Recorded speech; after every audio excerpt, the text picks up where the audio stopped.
Lantas, seperti apa dan bagaimana sejatinya batik Cirebon ada dan dikenal dan terus mengalami perkembangan seperti saat ini? Kali ini, saya akan berbincang dengan Dr. Haji Komarudin Kudia SIP MDS, selaku Ketua Umum Asosiasi Perajin dan Pengusaha Batik Indonesia.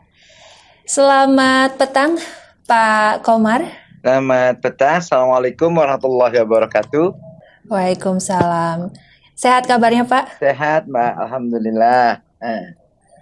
Alhamdulillah. Oke, Pak Komar, mungkin bisa disampaikan sebenarnya bagaimana sejarah batik di Cirebon ini ada, Pak? Ya, kalau menurut literatur ya, kebetulan waktu 2014 kan saya melakukan disertasi ya, riset mengenai batik Cirebon untuk menyelesaikan program S3 saya di seni rupa ITB. Jadi kalau berdasarkan literasi bahwa batik masuk ke wilayah Cirebon itu kurang lebih di abad ke-12.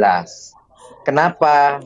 Alasannya abad 12 karena memang berdasarkan tulisan dari Van der Hoop menceritakan bahwa didapat temuan arkeolog berupa arca di dalam Candi Ngrimbi dekat Jombang yang menggambarkan sosok Raden Wijaya, raja pertama Majapahit yang berkuasa pada waktu itu tahun 1294 sampai 1309. Ya, dari artefaknya itu memakai kain beragam hiasan kawung, Mbak. Hiasan kawung. Nah, kawung ini merupakan salah satu motif tertua di batik dan terdapat di berbagai daerah.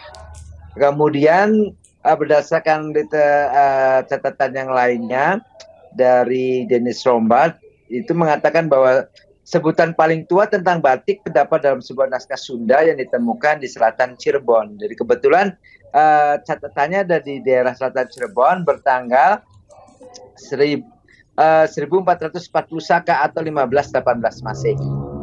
Sehingga kata batik ini memang akhirnya mulai dikenal, walaupun bukan kata batik di sini tertulisnya tulis ya. Sejak itu lazim yang menyatakan bahwa pembubuhan malam di atas kain itu disebutnya dengan kata batik gitu. Ketika itu kan mulai itu para pendatang dari luar negeri itu singgah di pantai Cirebon lah, kurang lebihnya seperti itu. Oke, berarti pada saat itu motifnya kawung ya Pak ya, yang ternyata juga tersebar di Nusantara motif kawung. Ya, kalau berdasarkan literasi yang ada sih seperti itu catatan. Iya. Oke, kalau untuk Cirebon sendiri Pak, mungkin ada jenis motif dan juga filosofi batik dari Cirebon Pak? Banyak sekali berdasarkan catatan yang kami himpun ya, itu kurang lebih ada sekitar 70 motif kalau batik keraton. Kita berbicara batik keraton dulu ya, karena sebenarnya di Cirebon ini ada dua genre batik. Yang pertama adalah batik keraton, yang keduanya adalah batik pesisiran. Kalau batik keraton adalah yang tumbuh lahir di lingkungan keraton. Nah, biasanya filosofinya motif-motif batik keraton itu didasarkan atas filsafat kebudayaan Jawa, kultur keraton Cirebonnya sendiri yang mengacu pada nilai-nilai spiritual dan pemurnian diri, serta memandang manusia dalam konteks harmoni, semesta alam yang tertib, serasi dan seimbang gitu. Jadi beberapa motif-motif yang ada di dalam keraton itu, kita kan tahu ya bahwa keraton di Cirebon itu ada kesepuhan, kanoman, kacirebonan, dan ditambah lagi ada beberapa motif yang keluar dari keprabonan. Jadi cukup kaya kita di Cirebon itu ragam jas batiknya. Batik keratonnya banyak, kemudian juga ada batik pesisiran. Gitu.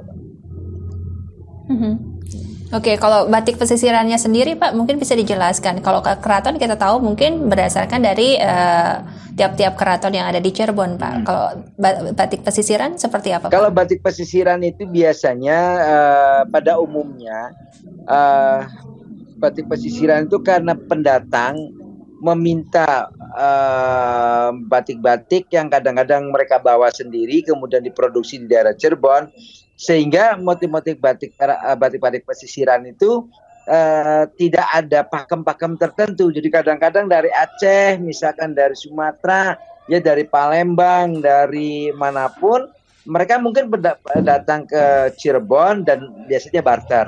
Satu di antaranya adalah barternya itu adalah berupa bentuk-bentuk kain gitu ya.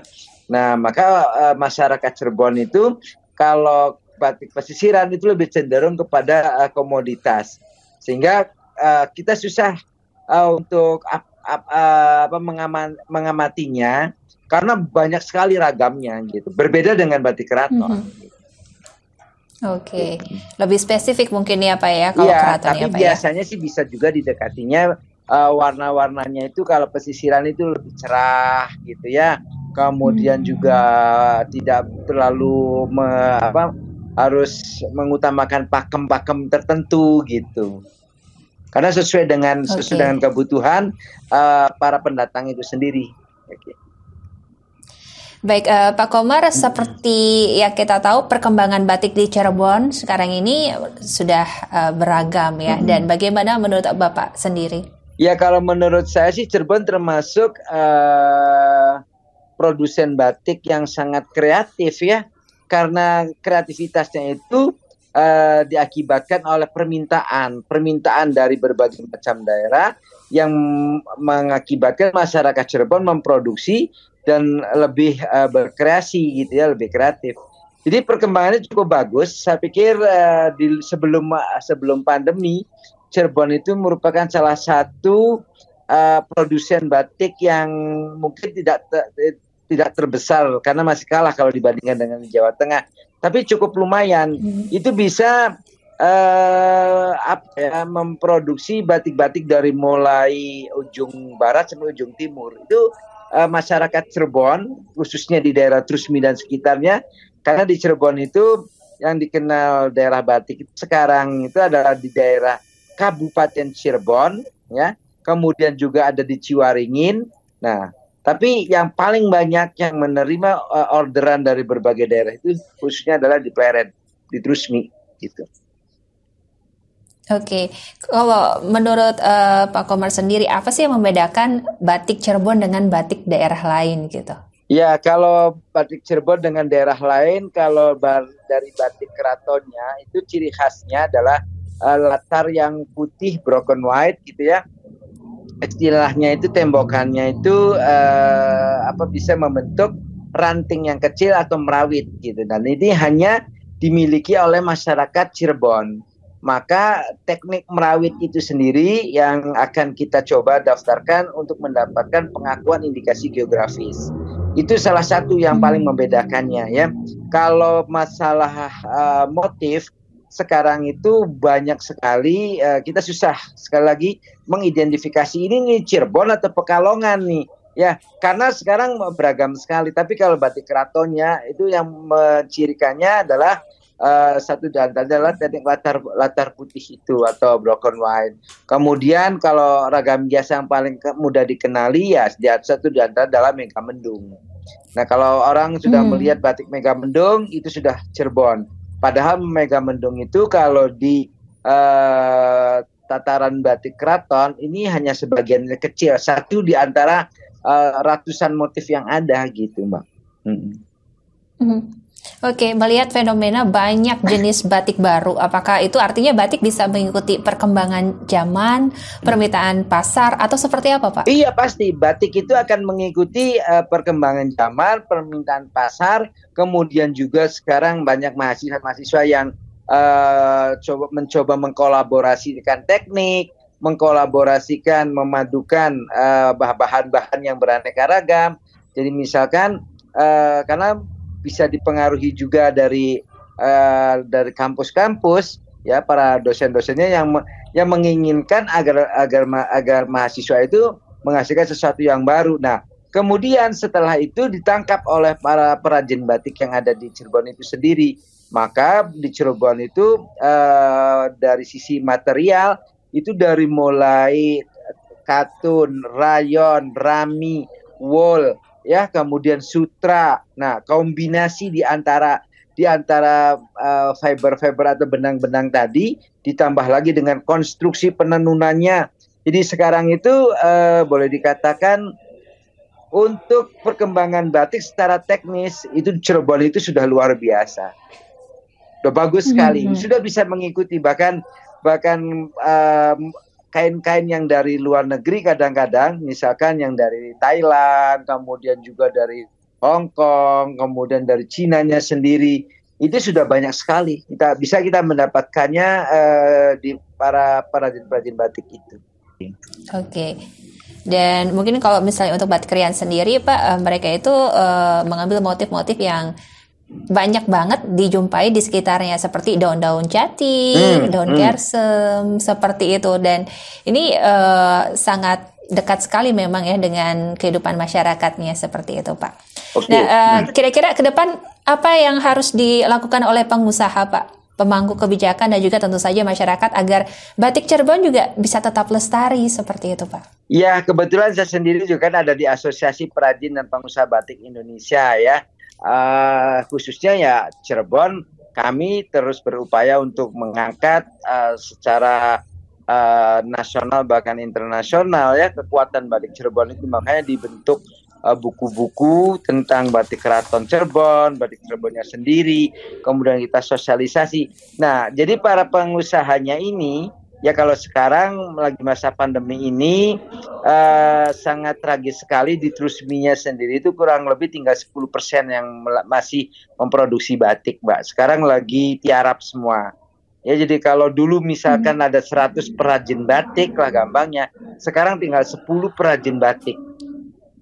Perajin batik itu biasanya ya semacam UKM-nya lah gitu ya. Nah, nanti ada artisan-artisannya, pembatik-pembatiknya itu ya sekarang ngedrop sekali lah jumlahnya. Nah, tapi terlepas dari kondisi yang seperti ini, kalau memang ada kawan-kawan perajin batik Rian ingin mengembangkan, itu bisa bergabung dengan Yayasan Batik Jawa Barat. Tinggal menghubungi Yayasan Batik Jawa Barat. Kemudian nanti misalkan ingin dibina, ingin diangkat bersama, itu bisa. Karena kami di Jawa Barat sendiri ada Yayasan Batik Jawa Barat. Kalau di nasional itu ada Yayasan Batik Indonesia. Nah, kalau yang berkaitan dengan perajin, pengusahanya itu ada APPBI. Jadi kalau memang mau bergabung dan ingin mengangkat potensi batik Riannya, ya nanti silahkan aja menghubungi kami. Nanti kami akan melakukan semacam bimbingan atau bermitra lah gitu, seperti itu. Oke, mungkin pesannya Bapak agar batik Cirebon juga tetap lestari, Pak? Ya, kalau batik Cirebon ingin tetap lestari, ya tentunya kemarin-kemarin ini diadakan juga lomba-lomba desain batik Cirebon. Itu juga merupakan salah satu upaya agar generasi muda mengenali kembali batik-batik Cirebon dari sisi ragam hiasnya. Yang kemudian pemerintah ini harus cepat tanggap kalau misalkan tidak ada upaya secara upaya yang tepat, maka perajin batik ini akan beralih profesi, Mbak. Ya, karena sudah banyak yang tadinya pembatik terus pindah menjadi sekarang jualan empal gentong, empal asem, ada yang sebagian lagi menjadi buruh kasar. Nah, nanti kalau terus-menerus tidak segera ditangani, mereka-mereka yang sudah memiliki kecakapan, kemampuan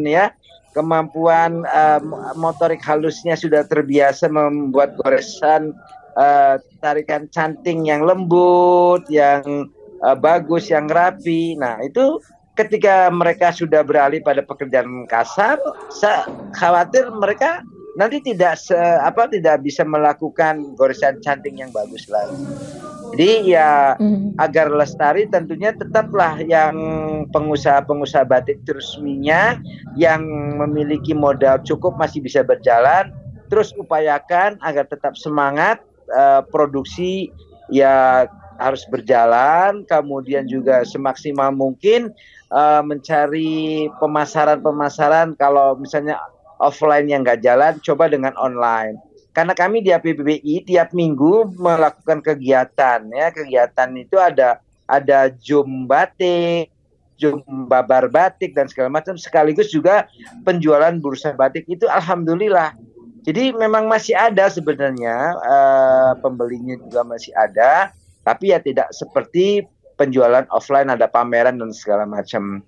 Jadi sekali lagi, agar batik Cirebon tetap lestari, para senimannya, para pengusahanya, kemudian generasi mudanya terus berupaya agar tetaplah menggunakan batik ya, masyarakat Cirebonnya. Jangan yang printingnya, kalau sudah menggunakan kain yang printingnya, maka nanti yang batiknya lama-kelamaan akan ditinggalkan. Karena batik yang asli itu harus dikerjakan dengan menggunakan lilin panas sebagai perintang warnanya. Sementara kalau yang printing itu tanpa menggunakan lilin sama sekali dan bisa dikerjakan dengan mesin, ya seperti itu. Hilang nanti batik asli Cirebonnya. Artinya banyak pihak yang terlibat di sini, bukan hanya pengrajinnya saja, tapi masyarakatnya juga. Harusnya juga, ini yang mendukung ya Pak. Pemerintahnya juga termasuk ya Pak ya. Akademisinya juga itu perlu juga ya. Gitu. Oke, baik Pak Komar, terima kasih atas waktunya Pak. Ya. Mudah-mudahan kita bisa bincang-bincang di lain waktu juga Pak. Ya. Sukses selalu untuk Bapak. Ya. Sehat selalu. Amin. Amin. Selamat petang Pak. Assalamualaikum warahmatullahi wabarakatuh. Waalaikumsalam warahmatullahi wabarakatuh.